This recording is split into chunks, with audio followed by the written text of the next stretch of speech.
दोस्तों सीमापुरी में जिन्होंने एक तरीके से इस प्रोग्राम को महिला दिवस के लिए करा है, प्रोग्राम बहुत बड़ा रोल अदा कर रहे हैं। यहाँ पे एक अकबर भाई है, कैसे अकबर भाई?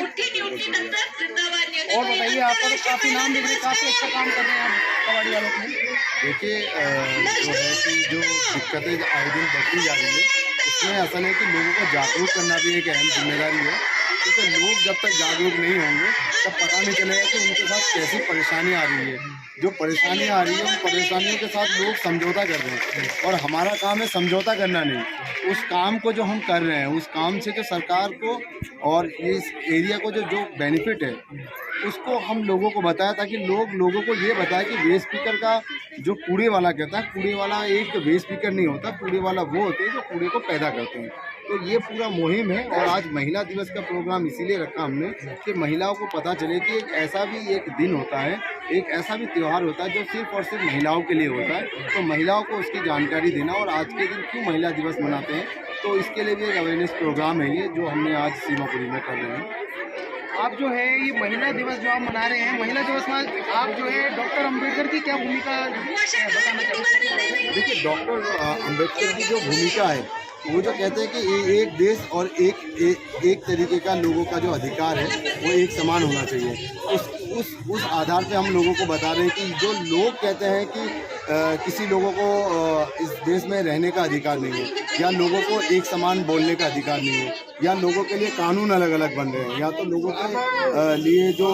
सोच है वो बिल्कुल बदलता जा रहा है। तो उसको हम कैसे लोगों के सामने लाए कि नहीं, भीमराव अम्बेडकर ने जो संविधान बनाया, और संविधान जो कहते हैं कि एक देश और एक लोग, उसको हमें समझना है, और उसी के बारे में हम लोगों को जागरूक भी कर रहे हैं कि संविधान में लोगों के लिए क्या है। दोस्तों जिस तरीके से अकबर भाई हैं लगातार लोगों के लिए, रेक्टिफिकर्स के लिए काम कर रहे हैं, काफ़ी देख के इनको अच्छा लगता है। और डॉक्टर बाबा साहब अम्बेडकर ने जो एक बात कही थी कि मैं किसी देश की प्रगति जो है उस देश की महिलाओं की प्रगति से आंकता हूँ, तो आज महिला दिवस पे डॉक्टर अम्बेडकर को हम समर्पित करते हैं, क्योंकि महिलाओं के लिए उन्होंने हिंदू कोड बिल लेके आए थे। और लगातार जिस तरीके से उन्होंने, जब हिंदू कोड बिल देश में पास नहीं हो पाया था, तमाम एक तरीके से फॉरवर्ड लोग जो उसके खिलाफ खड़े हुए थे बड़ी मजबूती से, तब अम्बेडकर ने उस बात को कहा था और उस बात के लिए आवाज़ उठाई थी, जिससे अम्बेडकर जी को अपना इस्तीफा देना पड़ा था, और ये बात उनकी क्लियर नहीं हो पाई थी। तो दोस्तों अम्बेडकर जी का महिला सशक्तिकरण के लिए जो काम था सबसे पहला और बहुत ही सराहनीय और बहुत महत्वपूर्ण था। इसीलिए बाबा साहब अम्बेडकर को अगर महिला दिवस से दूर किया जाए तो मैं नहीं मानता वो एक सही डायरेक्शन है। क्या कहना चाहते हैं? हाँ, ये सही है, क्योंकि देखिए जो आज जो हम देश में बात करते हैं कि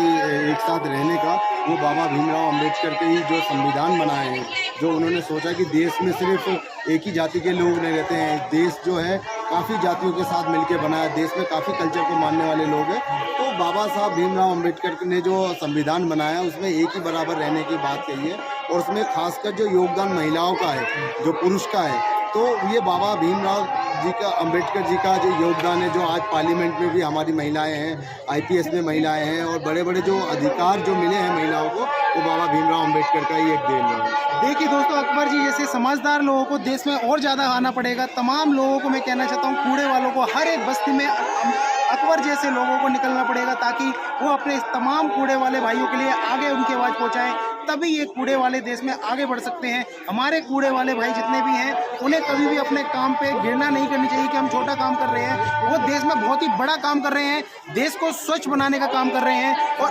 कहा जाए असली ब्रांड एम्बेसडर स्वच्छता के यही लोग हैं। लेकिन ऐसे अकबर जैसे लोग होने चाहिए, अकेले तमाम रेक्टिफिकर होने चाहिए। एक बार बताइए, कूड़े वालों के साथ भेदभाव का क्या सिलसिला है? देखिए, ये एक ऐसा देश है जिसके बारे में हम खुद नहीं समझ पाते कि जो कूड़े वाला है, जो कूड़े के काम को कर रहा है, और जिसको करने के लिए वो पूरा निस्वार्थ इस काम को करते हैं, जो ना पे लेते हैं ना कुछ करते हैं। क्योंकि हम जो लड़ाई करते हैं, न्यूनतम वेतन की बात करते हैं, या किसी के सरकार की पॉलिसी भी होती है कि जो आदमी काम कर रहा है उसे न्यूनतम वेतन मिलना चाहिए। लेकिन ये जो वेस्ट पिकर लोग साथी है, जो डोर टू डोर कूड़ा कलेक्शन करते हैं, या तो 8 से 10 घंटा 12 घंटा जो काम करते हैं,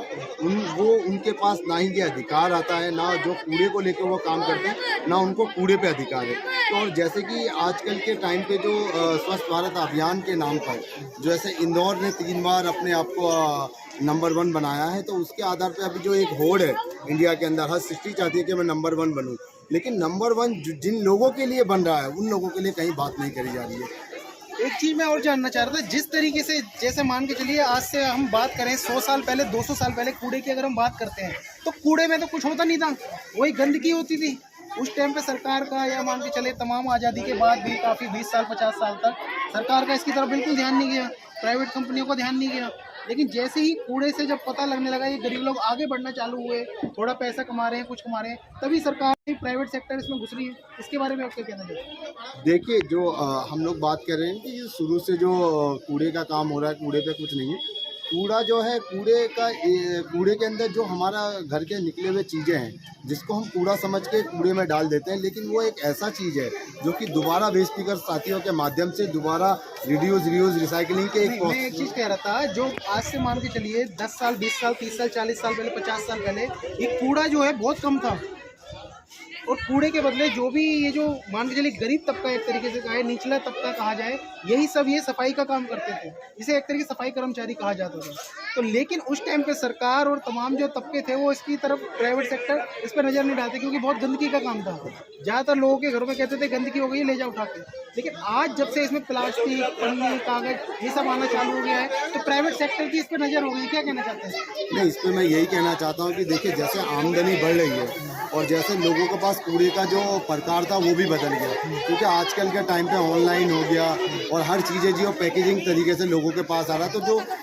जो वेस्ट ड्राई वेस्ट कूड़ा था वो बढ़ता गया, और उसमें जो कनेक्टिविटी जो वेस्ट पिकरों की थी वो बहुत ज़्यादा है। और उस कनेक्टिविटी को और जो कूड़े से जो पैदा होने वाली जो आमदनी है उसको कुछ लोगों ने समझा, और उसके साथ उसके बाद लोग इसमें जुड़े कि अब ये जो काम है ये काम इन लोगों का नहीं, हम लोगों का। वो इसलिए है क्योंकि जो कूड़े से जो आमदनी है, जो वेस्ट पिकर लोग अपने लाइवलीहुड चलाने के लिए करते हैं, उसमें आज प्राइवेट कंपनी इसीलिए आई है क्योंकि प्राइवेट कंपनी को पता है कि इसमें कुछ ऐसा मटेरियल है जो वेस्ट जो ड्राई वेस्ट है वो दोबारा पूर्ण चक्रण के माध्यम से लोगों के ज़िंदगी में वापस आता है, तो क्यों ना इसमें हमें काम करना चाहिए। तो दिक्कत है कि इसमें जो अच्छी तरीके से जो बात करते हैं, जो 2016 जो सॉलिड वेस्ट मैनेजमेंट का जो कानून है वो जो कहते हैं कि जो कूड़ा उठाएगा, जो बल्क जनरेटर है जो कूड़ा पैदा करेगा वही कूड़ा ख़त्म करेगा, लेकिन यहाँ पे कूड़ा बनाने वाले की बात नहीं हो रही है। और यहाँ पे जो लोगों को दबाया जा रहा है, जो कुचला जा रहा है, वो लोग वो हैं जो कूड़े को ख़त्म कर रहे हैं, जो अपने प्रोसेसिंग से 36% कूड़ा जो मैनेज करते हैं, जो बगैर पैसे में, बगैर पॉल्यूशन के और बगैर हर चीज़ के दिल्ली पूरे शहर को साफ रखते हैं, उन लोगों की बात कहीं नहीं हो पाती। नहीं, सरकार जो है, प्राइवेट कंपनियां इसमें इन्वॉल्व हो रही है। सरकार जो ऑलरेडी 20 साल 30 साल से जो कूड़े का काम कर रहे हैं उनको डेवलप क्यों नहीं किया जा रहा है, उनकी ट्रेनिंग क्यों नहीं हो रही, इसके लिए क्या होता है? देखिए, सरकार का जो बोलना है वो ये है कि जो कूड़े का काम है वो सिर्फ एमसीडी करती है, ना कि वेस्ट पिकर करते हैं, क्योंकि जो कूड़े का अधिकार है वो एमसीडी के पास है, ना कि वेस्ट पिकर के पास है। तो इस आधार पे सरकार इन लोगों की बात कहीं नहीं करती, ना ही कहीं पॉलिसी में बात करती है। एमसीडी के भी कौन से कितने बंदों को सरकार ने जो ट्रेनिंग पे भेजा है कि वो अपनी कंपनियां खोलें प्राइवेट सेक्टर में? देखिए, ऐसा कुछ नहीं है, क्योंकि एमसीडी है, सरकार ने कौन सी कंपनी खोली है अपनी?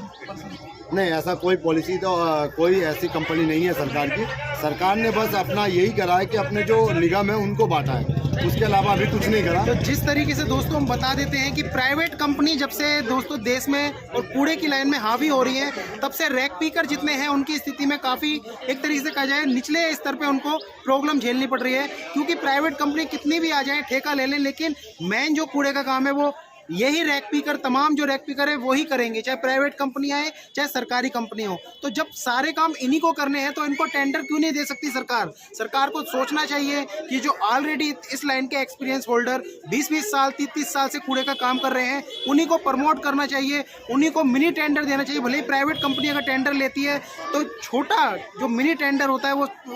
रैक पीकर को मिलना चाहिए, ताकि उसका जीवन, यहाँ पर जो जीवन स्तर है वो निचले से और ऊंचा हो सके। इसी के साथ सरकार से विनती है कि कुछ संज्ञान लें और लगातार जो रैक पीकर के संग अत्याचार हो रहा है देश में, उनको संग भेदभाव हो रहा है, उस पर भी कोई कानून लाने का प्रयास करें। और आज हम सीमापुरी में आए थे, अकबर भाई ने इनविटेशन दिया था, आए थे और अकबर भाई से मिले, काफ़ी अच्छा लगा, काफ़ी अच्छा काम कर रहे हैं और चाह रहे हैं हम तमाम देश में, तमाम रैक पीकर कॉलोनी में अकबर भाई जैसे लोग निकलें और अपने कूड़े वाले भाइयों के लिए काम करें। धन्यवाद दोस्तों, सरकार इस पर संज्ञान लें, यही हम चाहते हैं। धन्यवाद दोस्तों।